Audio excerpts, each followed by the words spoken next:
Halo semuanya, sekarang ini adalah video yang menjelaskan bagaimana siapa yang bisa melakukan pekerjaan tugas besar yang Tuhan berikan di Matius 28 ya.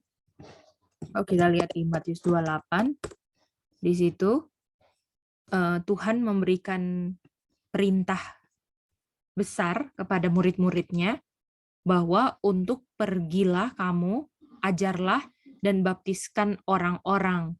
Nah, kita mau tahu tugas dalam mengajar dan membaptis ini diperintahkan kepada siapa. Oleh karena itu, pertama kita harus baca kutipan di ERH Julai 9. Ya. Nah, di sini Tuhan, ya, Bapa memberikan kepada setiap orang pekerjaannya. Jadi yang bekerja di sini adalah orang-orang, setiap orang, dan Bapa yang memberikan. Nah, lalu jadi kita tahu ya, ini pekerjaannya adalah Bapa punya. Kita gambar di bawah sini ya. Jadi di sini ada Bapa punya pekerjaan.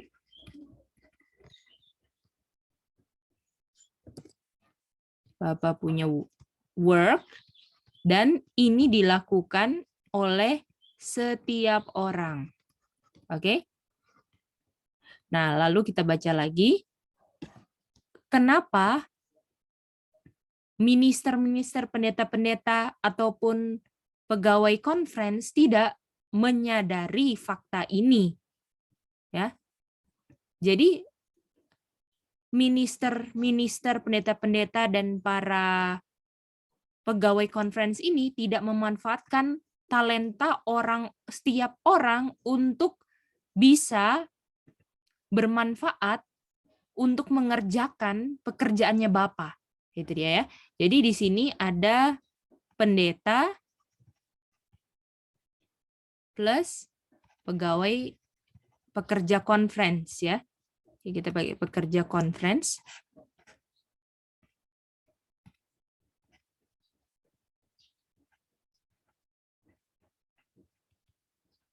Ya, pekerja conference di sini tidak menyadari, ini tidak sadar akan setiap orang punya talenta yang bisa dimanfaatkan dalam pekerjaan Bapa, nggak sadar. Nah, lalu dibilang, biarlah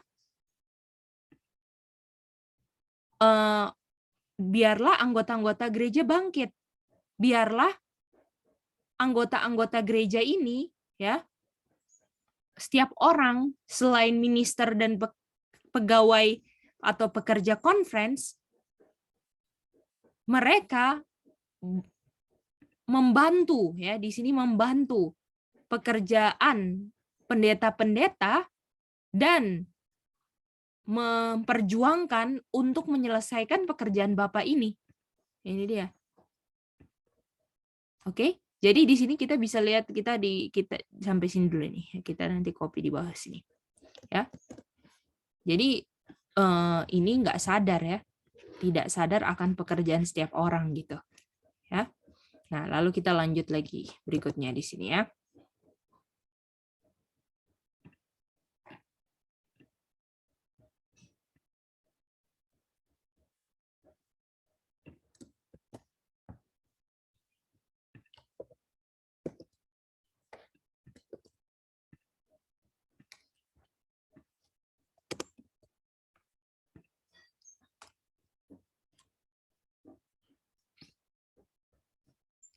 Nah, lalu kita lanjut lagi, dibilang tidak ada boleh yang membanding-bandingkan talenta orang, ya. Jadi apa tujuannya? Ini dibilang nggak boleh membanding-bandingkan talenta orang yang berbeda-beda. Nah, di sini kita lihat ada dua golongan, yaitu pendeta-pendeta dan pekerja conference dan setiap orang. Jadi kalau setiap orang ini mereka kan nggak sekolah kependetaan, ya. Jadi ya diam-diam aja lah, nggak usah melakukan pekerjaannya Bapak. Sedangkan pendeta kan sudah diurapi dan sudah sekolah. Nah, sehingga semua pekerjaan Bapak yang Tuhan kasih ke setiap orang tidak dilakukan sebagaimana Bapak inginkan setiap orang untuk bikin Bapak punya pekerjaan. Karena adanya dibanding-bandingkan. Ada yang ke sekolah pendeta, ada yang nggak sekolah. Jadi yang urusan pekerjaan Bapak punya pekerjaan ini diserahkan kepada yang sekolah, seakan-akan seperti itu. Jadi nggak boleh ada, karena setiap orang bisa melakukan pekerjaannya Bapak. Ya. Nah, lalu dibilang gini, jika seseorang dia melatih dia punya iman, ya, ini syaratnya. Syaratnya untuk melakukan Bapak punya work, exercise faith, ya. Jadi nggak bisa, oh saya exercise faith, tapi saya nggak pernah belajar, nggak bisa. Yang kedua, humble, rendah hati. Walaupun dia mempunyai little education ataupun dia nggak lulusan kependetaan, ya, dia mungkin dianggap orang yang lemah, tetapi dia bisa menempati posisi yang mana sudah ditentukan, posisi yang Tuhan tentukan untuk melakukan pekerjaannya ini, as well as itu nggak ada pembandingnya gitu loh. Oh ini sekolah, ini enggak. Jadi as well as itu artinya sama seperti orang yang punya pendidikan. Jadi sebenarnya yang pergi yang bergelar pendeta, pekerjaan conference, dan setiap orang asal semua mau sekolah atau enggak sekolah, syaratnya adalah exercise faith dan rendah hati. Itu dia. Lalu itu jadi syaratnya setiap orang bekerja ataupun pendeta dan pekerja conference adalah suka melatih, ya, melatih iman, ya, lewat belajar pastinya kan. Lalu humble, rendah hati, ya, ini syaratnya. Lalu kita baca lagi di sini ya. Lalu kita ini dia. Orang-orang yang tadi exercise faith dan rendah hati ini, ya, dia akan memberikan dia pada Tuhan unreservedly. Unreservedly ini artinya itu mengikut Tuhan tuh nggak ada catatan, ya. Jadi kalau reserve itu artinya kalau misalnya saya nggak kehilangan kerja, kalau semuanya mantap-mantap, ya saya ikut Tuhan. Tapi kalau hidupnya susah, saya kehilangan teman, saya kehilangan kerja, saya nggak bisa ikut Tuhan. Nah, jadi orang-orang yang bisa melakukan pekerjaan Bapa ini adalah orang-orang yang unreserved, yaitu ikut Tuhan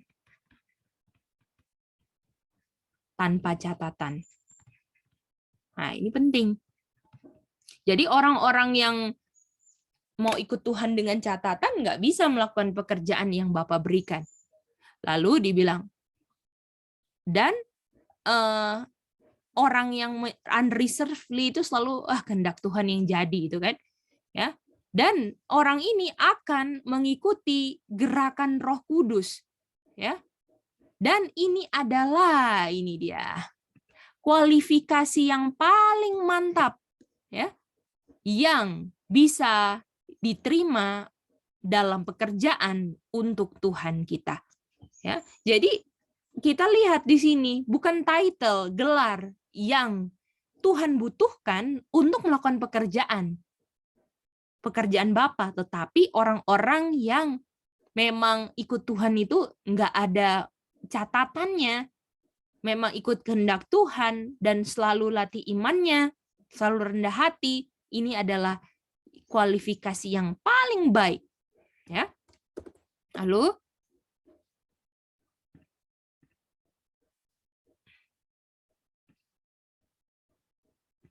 dibilang di sini ya.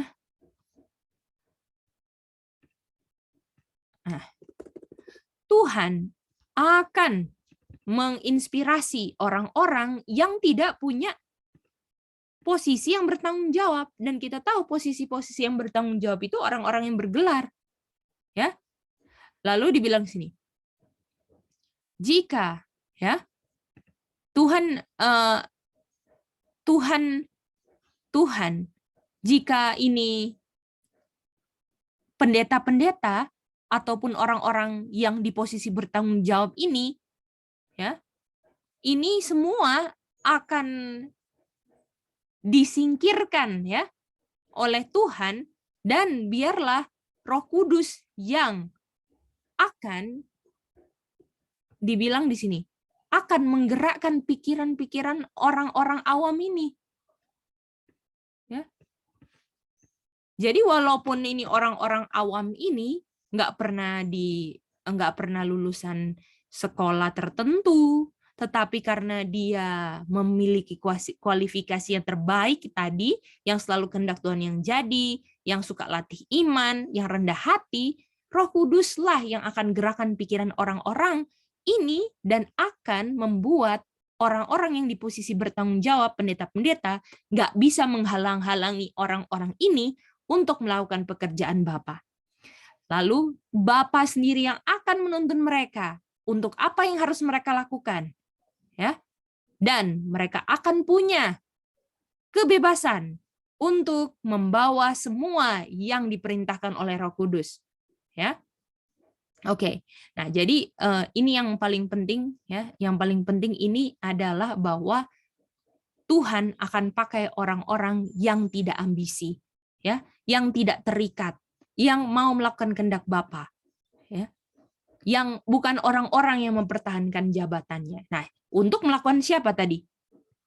Bapa punya pekerjaan, dan jangan cuma diserahkan pada orang-orang bergelar dan sini, setiap orang. Dan jadi kalau misalnya mau lihat dari konteks cerita ini, kita punya organisasi sudah mengikat semua pekerjaan yang harusnya bisa dilakukan oleh setiap orang kepada orang-orang tertentu saja.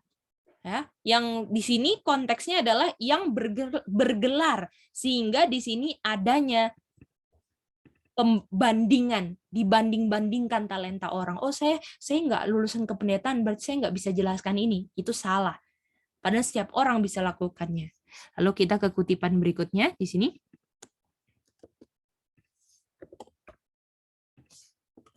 Lalu kita harus cari murid-murid. Nah, murid-murid tadi kan, yang artinya murid-murid ini adalah pelajar-pelajar yang selalu exercise faith, yang rendah hati, yang akan menggali dalam, ya, yang akan menggali dalam. Jadi bukan hanya pembaca permukaan, ya. Kita tahu kan, yang tidak menggali dalam itu nggak ada fondasinya. Tapi kalau semakin digali akan semakin mantap dalam kebenaran.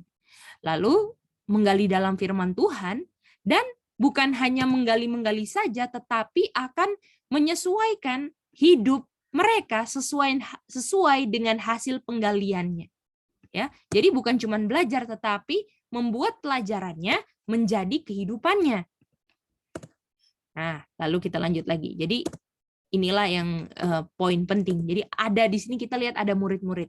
Dan artinya ini murid-murid inilah yang akan lakukan pekerjaan Bapa yang bukan hanya dilakukan oleh orang-orang bergelar saja, tetapi orang yang nggak bergelar pun kalau posisinya dia menggali dalam dan apa yang dia pelajari dia hidupkan, dia memenuhi syarat untuk melakukan pekerjaan Tuhan. Dan tadi kita baca kutipannya, Roh Tuhan akan menggerakkan pikirannya untuk melakukan apa yang harus dilakukan.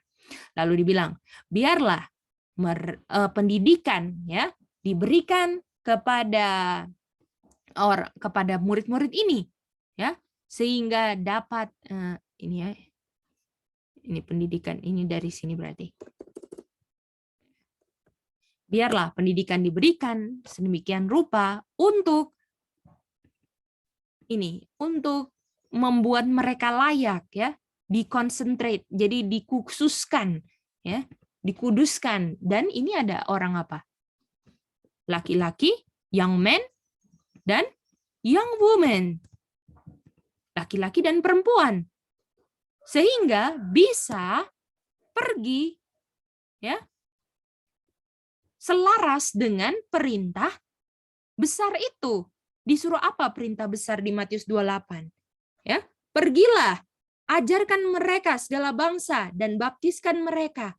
Artinya, kalau misalnya syaratnya untuk bisa mengajar dan membaptis adalah orang-orang yang benar-benar memenuhi kualifikasi yang Bapa sudah berikan. Dan orang-orang itu akan dituntun oleh Roh dan akan melakukan sesuai yang Bapa inginkan. Artinya kita tahu di sini ada baptis, artinya pembaptisan itu juga bisa dilakukan oleh perempuan. Jadi yang melakukan Great Commission bukan hanya perempuan atau laki-laki, ataupun bukan cuman pendeta saja. Ya, pendeta-pendeta orang-orang yang sudah ke sekolah, bukan. Kalau kamu pun nggak ada gelar pun, tapi kamu memang benar-benar memenuhi syarat-syarat tadi, ya, suka melatih iman, rendah hati, ya, memang mau ikut kehendak Bapa, ikut Tuhan tanpa catatan, itu semua bisa masuk kualifikasi terbaik untuk melakukan pekerjaan Bapa, yaitu mengajar seluruh bangsa, baptis, dan habis itu ajar lagi. Jangan cuman habis baptis terus enggak diajar lagi. Jadi itulah kita punya pembahasan untuk menjawab siapa yang melakukan the Great Commission. Tuhan memberkati.